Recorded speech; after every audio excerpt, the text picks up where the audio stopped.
Apakah puasa bikin otot mengecil? Banyak orang takut kehilangan massa otot hanya karena tidak makan seharian. Katanya kalau kamu nggak makan 12-14 jam, tubuh langsung makan otot. Katanya puasa itu musuh fitness. Katanya kalau mau badan tetap berisi, jangan pernah puasa. Tapi, apakah itu benar? Atau sebenarnya yang bikin otot hilang itu bukan puasanya, tapi cara kamu menjalani puasanya? Di video ini kita akan bahas, apakah puasa benar-benar bikin otot mengecil? Apa yang sebenarnya terjadi di tubuh saat kamu tidak makan? Nah, dan bagaimana caranya tetap mempertahankan bahkan meningkatkan massa otot saat puasa? Tonton sampai habis, karena mungkin selama ini kamu salah paham. Ketika kamu berhenti makan selama beberapa jam, tubuh tidak langsung panik dan membakar otot. Tubuh punya sistem energi bertahap. Tahap pertama, tubuh memakai glikogen, yaitu cadangan karbohidrat di otot dan hati. Setelah glikogen menurun, tubuh mulai beralih ke lemak sebagai sumber energi utama. Sedikit protein jika memang sangat kekurangan asupan. Artinya apa? Artinya tubuh tidak langsung makan otot begitu kamu berhenti makan. Tubuh itu pintar. Dia akan mempertahankan jaringan yang masih dibutuhkan. Kalau kamu masih latihan beban, tubuh menganggap otot itu penting. Kalau kamu berhenti total dan tidak ada stimulus, barulah tubuh mulai mengurangi massa yang dianggap tidak perlu. Sekarang kita masuk ke akar masalah. Otot mengecil bukan karena puasanya. Otot mengecil karena 3 hal ini. 1. Kurang protein. Banyak orang saat puasa justru makan gorengan, karbo tinggi, gula tinggi, protein minim. Padahal untuk mempertahankan otot, kamu butuh sekitar 1,6-2,2 gram protein per kilogram berat badan per hari. Kalau kebutuhan ini tidak terpenuhi, tubuh akan kesulitan mempertahankan massa otot. 2. Stop latihan total. Ini kesalahan paling umum. Begitu masuk bulan puasa, tempat gym menjadi sepi. Padahal otot bertahan karena ada stimulus. Tanpa latihan beban, tubuh berpikir, otot ini tidak dipakai, buat apa dipertahankan? Dan akhirnya massa otot perlahan turun. 3. Defisit kalori terlalu ekstrim. Puasa memang membuat waktu makan lebih pendek. Tapi kalau kamu makan terlalu sedikit, takut makan banyak saat buka, atau sengaja diet ekstrim, tubuh bisa masuk kondisi defisit besar.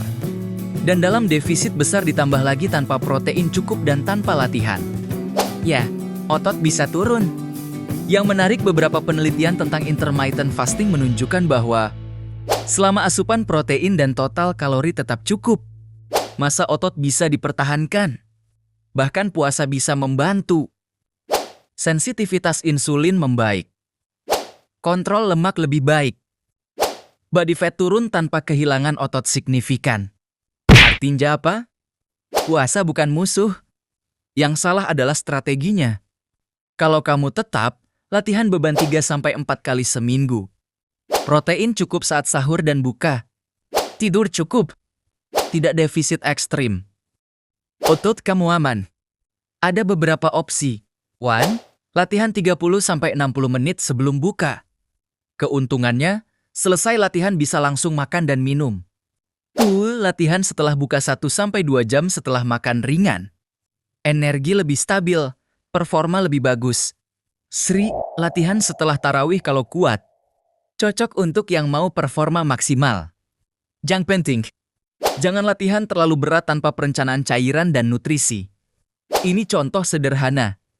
Saat buka, air putih, kurma secukupnya, protein dulu ayam, telur, daging, karbo kompleks secukupnya. Malam hari, makan lengkap seimbang. Pastikan protein tercapai. Pada saat sahur, protein tinggi, konsumsi lemak sehat, karbo kompleks. Jangan hanya mie instan atau nasi doang. Targetkan total protein harian tetap tercapai. Kapan otot bisa turun saat puasa? Otot bisa turun kalau kamu tidak latihan sama sekali, protein sangat kurang, defisit kalori ekstrem, kurang tidur kronis, stres tinggi, Kalau 4-5 faktor ini terjadi bersamaan, ya wajar massa otot turun. Tapi itu bukan salah puasanya. Itu salah manajemennya. Hadi. Puasa bikin otot mengecil. Sawabanja. Mitos. Kalau kamu tahu cara atur makan dan latihan, tubuh kamu bukan bodoh. Tubuh kamu adaptif. Selama kamu memberi sinyal bahwa otot itu masih dibutuhkan, tubuh akan mempertahankannya. Puasa bukan alasan untuk berhenti progres. Puasa bukan musuh fitness. Puasa hanyalah perubahan jadwal makan. Yang menentukan hasil adalah strategi kamu. Kalau video ini bantu kamu menghilangkan ketakutan soal puasa dan otot, tekan like sekarang. Dan kalau kamu mau konten fitness natural berbasis sains dan realistis, jangan lupa subscribe. Tulis di komentar. Kamu tim tetap gym saat puasa atau tim istirahat total?